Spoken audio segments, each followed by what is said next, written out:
Hello everyone, this is Jen, aka the Green Tea Drinker.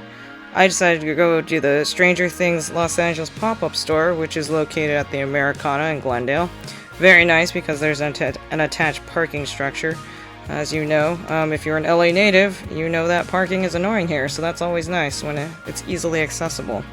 Very much a theme store, as you can tell.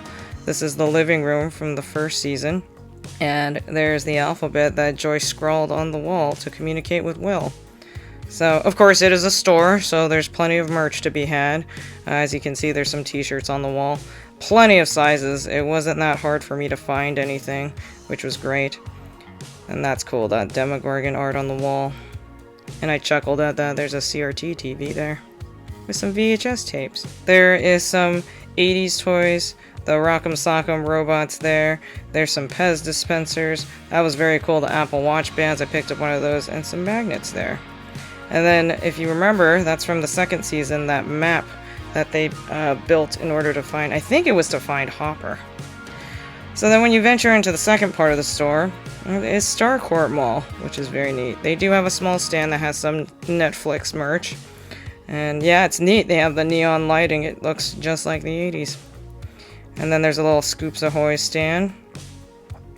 And then you can venture into the secret, I guess the secret Russian base. As you can tell, that panel is interactive, and it's actually a puzzle that you can solve in order to make things happen in the room. But very neat. I was pleasantly surprised by how well themed this store is. I mean, light up panels, pushable buttons. Again, plenty of merch. I think that's all the Demogorgon merch. There's all the green goo that was from third season. And some very expensive figurines there, but still cool. So then you ventured into the neighboring room. There's a Demogorgon you can pose with. Thank God it didn't move or anything, so I did not get freaked out by that. But yeah, so as you can tell, everything lights up and gets all crazy when you solve the puzzle with that panel. So, very cool. I was pretty blown away by the level of attention to detail here. And again, a lot of that stuff, a lot of those buttons are functional. And even then, if you press the buttons and nothing happens, you have to figure out what to do with that. This is another section that is the arcade from Season 2. And they have a lot of 8-bit inspired clothes. It is the Palace Arcade.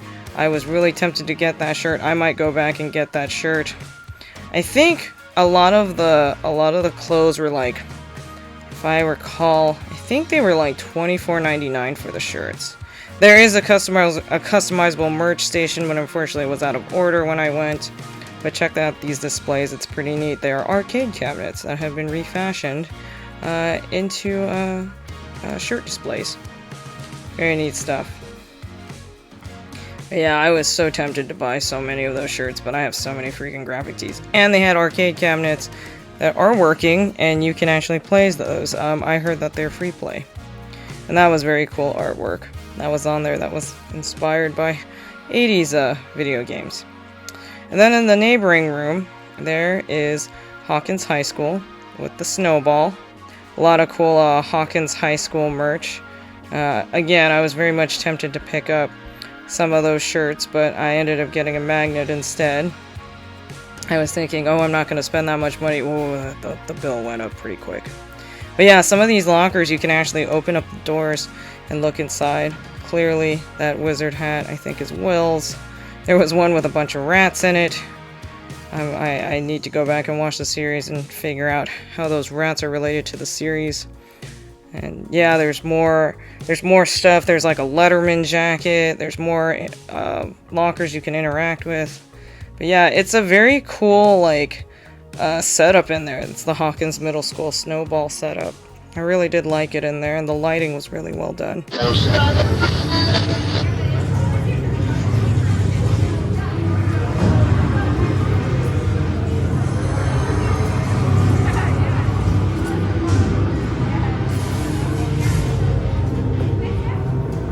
Whoa, I think I lost you guys there for a minute. Everything okay? Anyway, yeah, it's cool. They have the kids' bikes too. And And that girl was getting on top of it, so you can pose with it for a photo op. But yeah, again, I went back into the living room just to check out the Christmas lights. It's just really well done how they were able to decorate that space and make it engaging. I really did like it a lot. And look, we're leaving Hawkins now. So yeah, again, I did a little bit of damage. I bought some of the smaller items, which were like $10, but that added up quick. But it was a ton of fun. This experience is great. If you're in the area, you love Stranger Things, I highly recommend going, even just to check it out. You don't even have to buy anything. So anyway, thank you very much for coming along with me on this journey, and I hope you guys enjoyed this video. And thank you for watching. Take care, and I'll see you in the next video. Bye!